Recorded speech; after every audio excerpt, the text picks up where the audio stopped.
In front of me is Redmi Note 11 Pro, and today I would like to show you how you can rename it.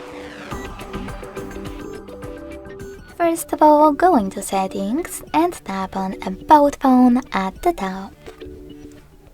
Now select Device Name section and type in wherever you wish to. I will go with Bunny.